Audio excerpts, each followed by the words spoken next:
Imagine a man found dead on a quiet beach, with no identity, no clear cause of death, and a cryptic clue in his pocket. This is the story of the Tamam Shud case, one of the most perplexing mysteries of the 20th century. On December 1st, 1948, an unidentified man was discovered on Somerton Beach in Adelaide, Australia. His case has baffled investigators, cryptographers, and amateur sleuths for over 7 decades. Today, we're diving into the eerie details of this unsolved mystery. Welcome to your channel name, where we unravel the world's darkest enigmas. If you're new here, hit that subscribe button and ring the bell to stay updated on our weekly mysteries. Let's get started. Picture this. It's a warm summer evening in Adelaide, Australia, just before the holiday season. Somerton Beach is calm, with waves lapping gently against the shore. A couple walking along the beach notices a man slumped against the seawall. He's dressed impeccably in a suit, his shoes polished to a shine. At first, they assume he's sleeping, perhaps having had too much to drink the night before. But as they get closer, something feels off. His body is still, his face expressionless, and he doesn't respond to their calls. They alert the authorities, and soon, police arrive to investigate. What they find begins one of the strangest cases in true crime history. The man has no wallet, no identification, and no visible signs of trauma. His pockets contain only a few peculiar items: a pack of cigarettes, a comb, and a train ticket.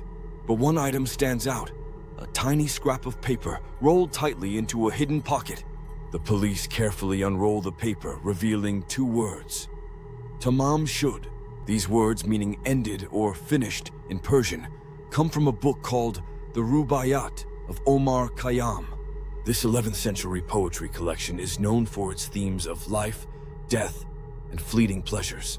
The discovery raises more questions than answers. Why would a man carry such an obscure phrase in his pocket? Was it a message, a code, or simply a coincidence?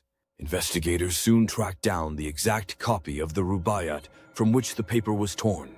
A local man had found the book discarded in the back of his car, just weeks after the body was discovered. Inside the book, police find something even stranger: a handwritten code. 5 lines of seemingly random letters, scribbled in the back cover, defy all attempts at decryption. Was this a cipher meant to reveal the man's identity or purpose? To this day, no one has cracked it.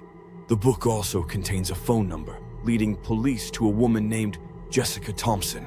Jessica Thompson, a nurse living in Adelaide, becomes a key figure in the case.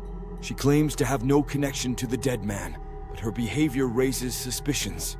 When shown a plaster cast of the man's face, she reportedly seems shaken, almost fainting. Yet, she insists she doesn't know him. Investigators note her reluctance to talk and her guarded responses. Adding to the mystery, Jessica owns a copy of the Rubaiyat, though not the one linked to the man. Was she hiding something, or was her reaction just a coincidence? Some theorize the Somerton man was a lover, a friend, or even a secret agent she was involved with.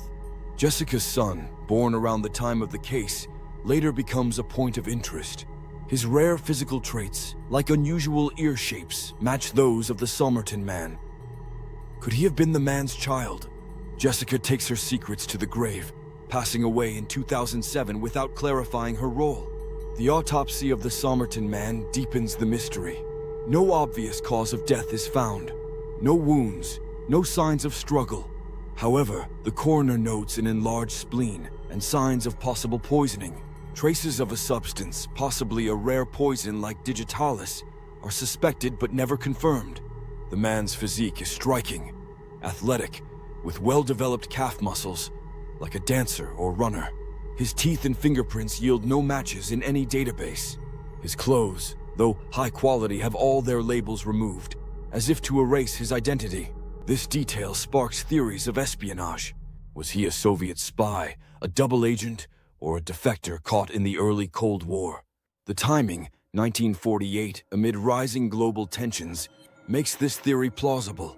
Others believe he was a heartbroken lover, tied to Jessica Thompson, who died by suicide. But why the cryptic code, the missing labels, and the untraceable identity? Some even suggest he was a time traveler or part of a secret society, though these ideas lean into speculation. The lack of answers keeps the case alive in the public's imagination.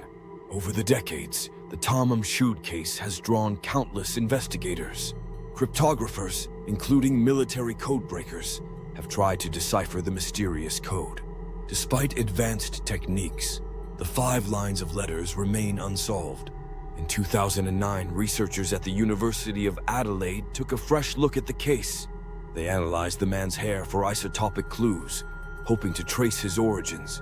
Results suggested he may have traveled from overseas, possibly North America or Europe. In 2022, a breakthrough came when the Somerton man's body was exhumed for DNA analysis. Using advanced genetic testing, researchers identified a possible name, Carl Webb. Webb was an Australian engineer, born in 1905, with no clear ties to espionage or crime. Yet his life story, divorced, reclusive, and fond of poetry, fits parts of the puzzle. The DNA match, however, isn't conclusive, and some question if Webb is truly the Somerton man. Why would an ordinary engineer carry a coded message and die under such strange circumstances? The code, the book, and Jessica Thompson's connection remain unresolved. Let's explore the leading theories about the Somerton man's identity and death.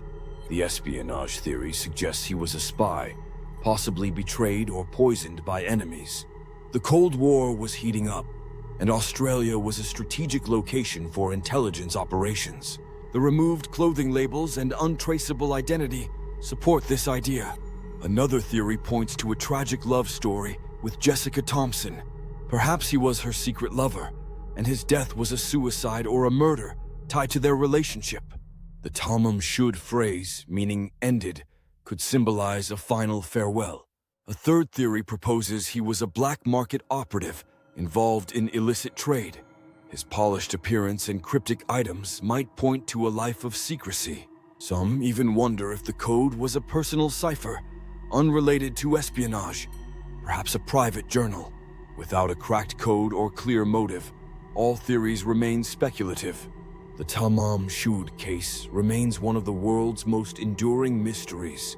A man with no name, a cryptic code, and a single phrase. Tamam Shud. Was he a spy, a lover, or just a man in the wrong place at the wrong time?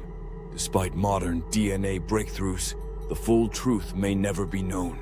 What do you think happened to the Somerton man? Share your theories in the comments below. We love hearing your thoughts. If you enjoyed this deep dive, give this video a thumbs up and share it with a friend. Don't forget to subscribe and hit the bell for more true crime mysteries every week. For more on the Tamam Shud case, check out our playlist on Unsolved Mysteries linked below. Until next time, stay curious and keep questioning the unknown. This is Shadow Tales, signing off.